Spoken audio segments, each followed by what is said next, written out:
What's up, everybody, and welcome to episode 7 of the Channel 8 podcast. I'm your host, Sean Go, and today we're going to be talking a little bit about reselling. So, reselling in today's day and age is pretty much hand in hand with sneaker culture in general. So, as much as there is love for the actual shoes and love for the history and the nostalgia and all there is to appreciate about shoes, at the same time, there's a flip side, which is the whole reselling, the whole bought aspect of sneaker culture. So I'll get into that a little bit later on in today's podcast, but we start things off as usual talking about my sneaker pickups of the week. So this week has been a pretty heavy week when it comes to sneaker pickups, so I have a list on my phone and I'm going to take you guys through it one by one. So I managed to pick up a bunch of dunks this week. So the first pair I got was the City Market Dunk Low. I put up a review on that on my YouTube channel if you haven't seen it already. So all in all, a really solid shoe. It's a very unique looking sneaker. As I'm sure you guys have seen it already, it's like a mismatch of different patterns and materials.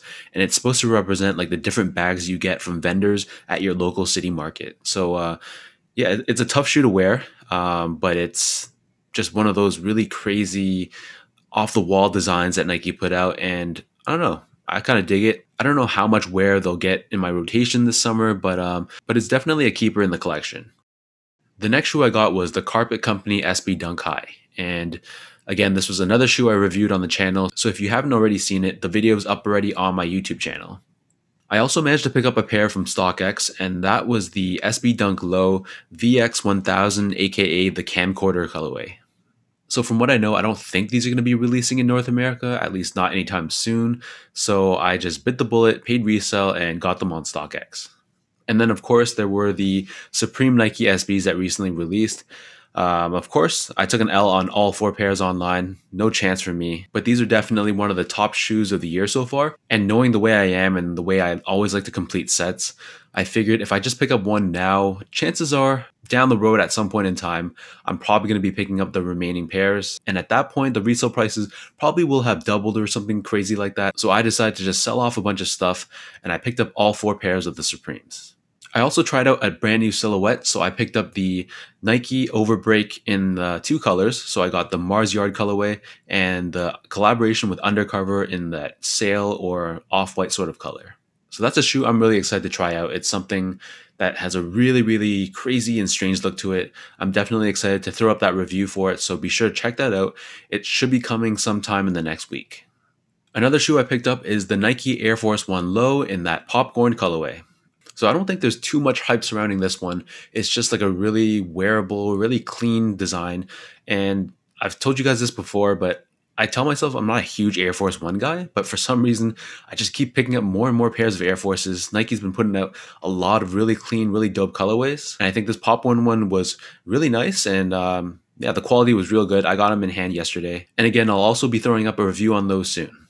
And then the last pair I got was a pair of compliments from Puma Canada. So a big shout out over to the Puma Canada family. They mailed me over a pair of the brand new Puma Suedes.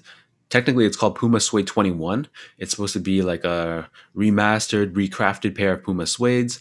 And they sent me this pair in the red and white colorway. Super clean. I don't own too many pairs of Pumas in my collection, so this is definitely a really nice addition. That red goes right up my alley. So again, thank you so much to Puma Canada.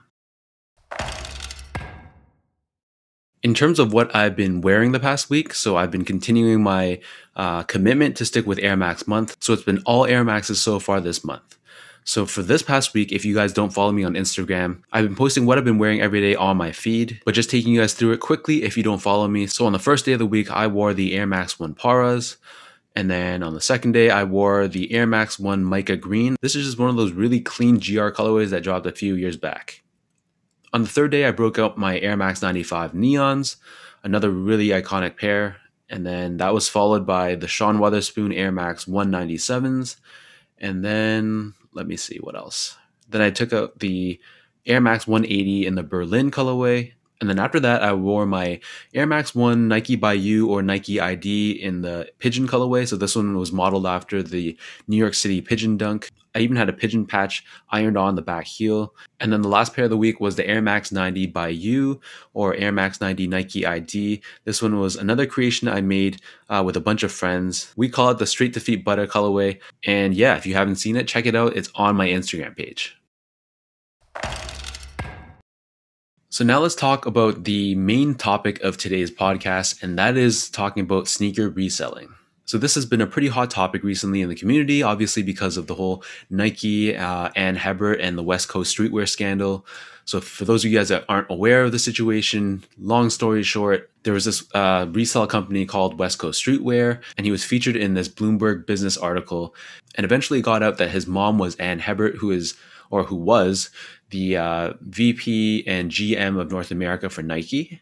And some of the major purchases he made was actually made under her name on her credit card. So obviously there was a ton of pushback. There was a lot of uproar in the community, given that an executive of Nike, who was a VP and a GM of the whole North America region, it allegedly seemed like her hand was involved in some capacity, at least, with her son's resale business, which shows you how much of that reselling aspect of sneaker culture how much of it exists, even at the tone at the top of a company like Nike. So I've been buying shoes since like the mid to late 2000s. And from what I can remember, reselling has always been around. It's always existed. I'm not going to pretend and say it's like a new phenomenon, because even back then, it definitely existed.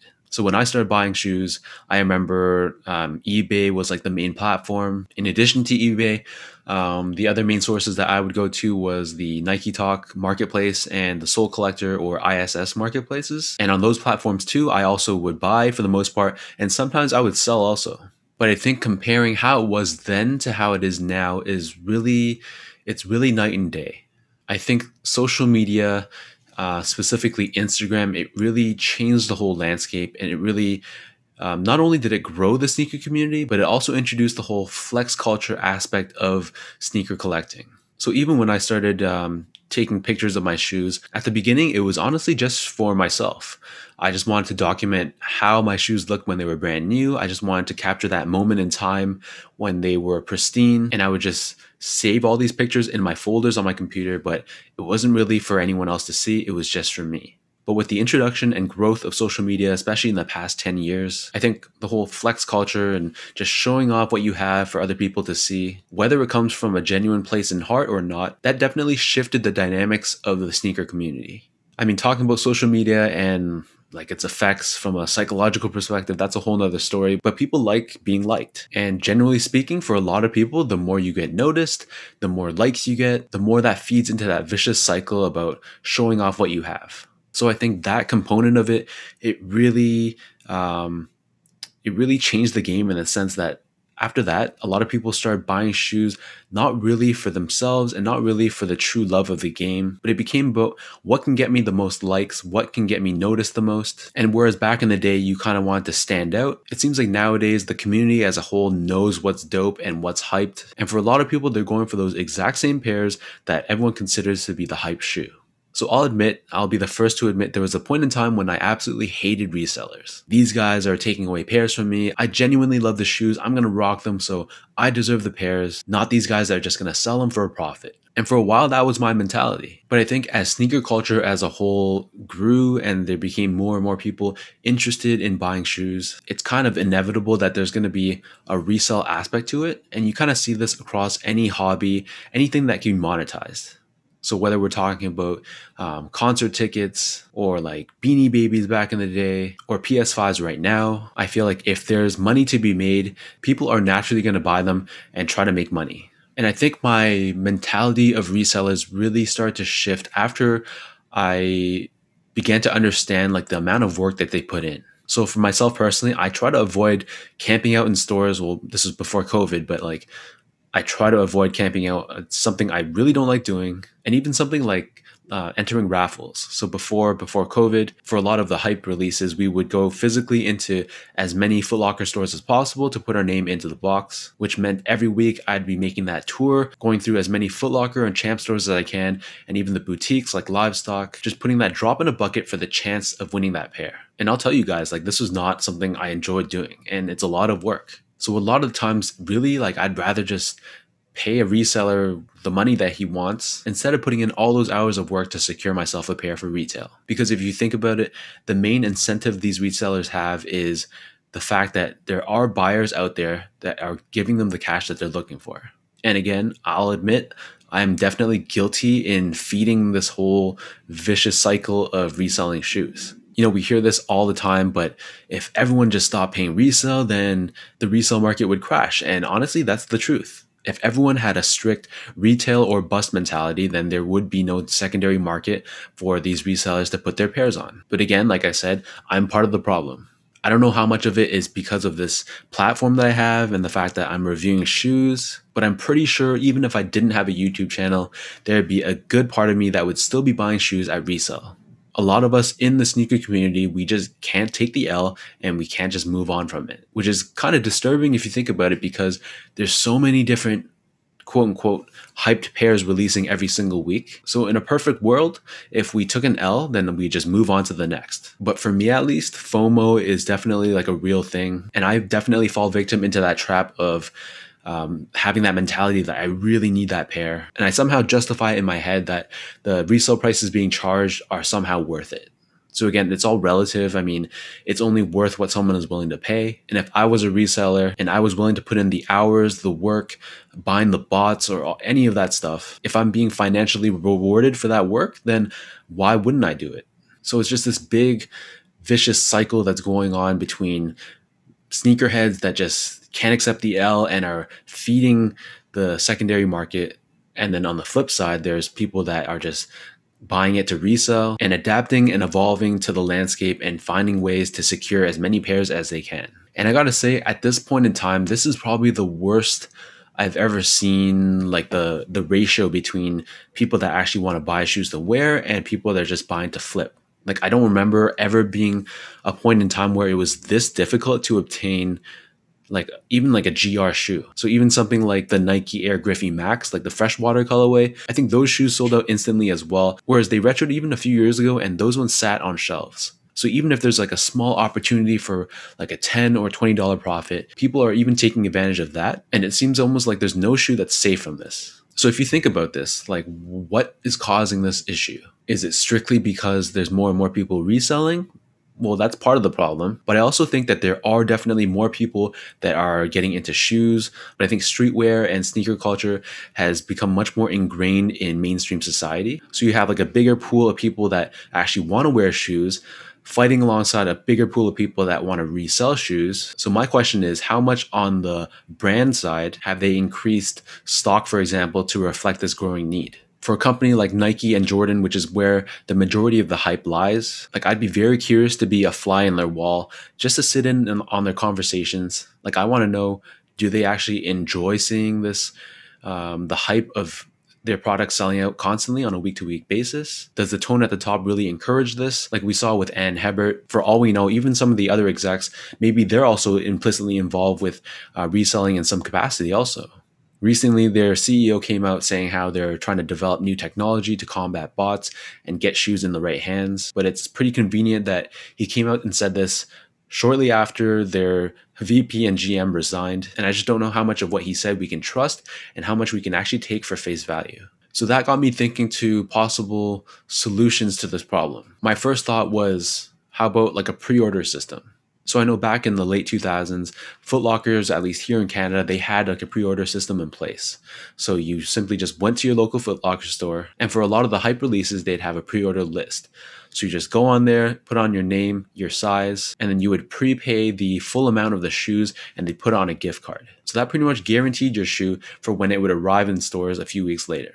To me, this was a great system because oftentimes I'd want to double up on shoes, like for example, the Space Jam 11s from '09. And there was no this concept of you were too slow or the shoes already sold out. If you wanted the shoes, it's just a matter of putting your name on a list and you were pretty much good to go. So I don't know if this system would work today, but I'd be curious to see Nike or Jordan Brand try it. Maybe even open up like a small window of like an hour or two. And if someone wants to buy like the cool gray 11s that are supposed to drop this holiday season, they could pre-order it early and it would guarantee their size come release date. But I think in order for that system to work, you also need to increase the quantities of the shoes as well. Because you see things like the Nike by You or Nike ID system. Sometimes when Nike throws up a really dope option, for example, the Levi's collaboration, even the Nike by You pairs sell out very, very fast.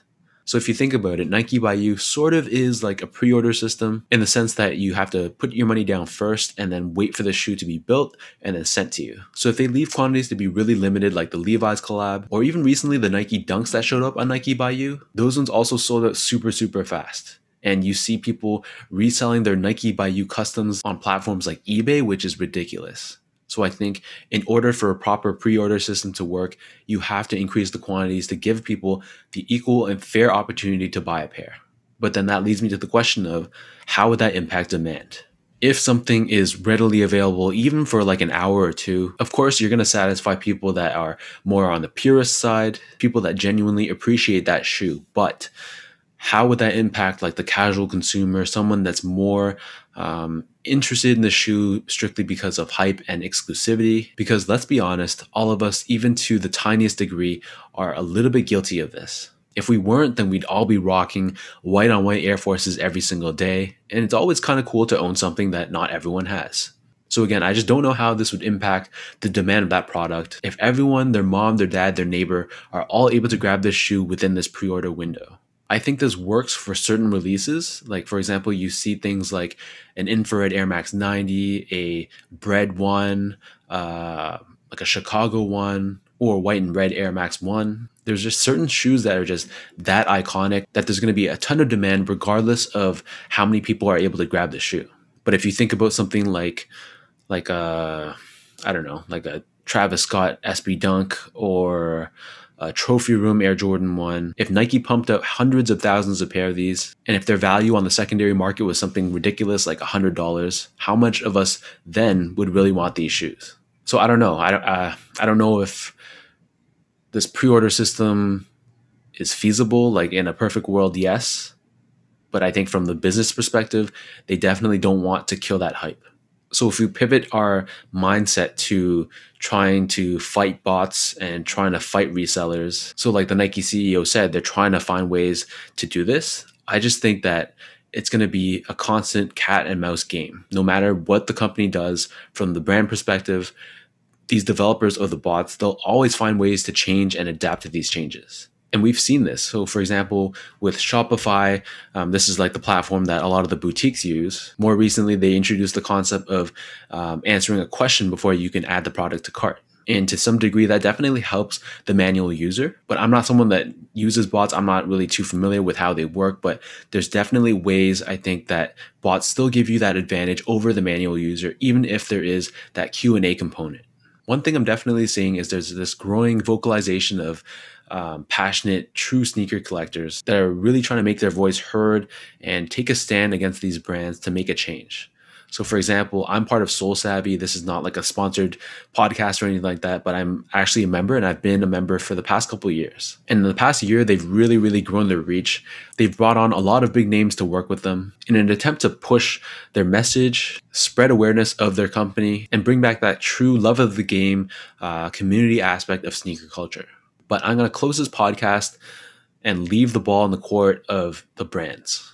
I think at the end of the day, the onus is on the brands like Nike, like Jordan, because they're really the ones that can affect change and how the community ends up in, say, 5-10 years down the road. Is it going to just continue down this path and become like a bigger and bigger bubble of people buying to resell? Or are they actually going to put money where their mouth is and ensure that shoes are actually getting into the hands of people that really appreciate it?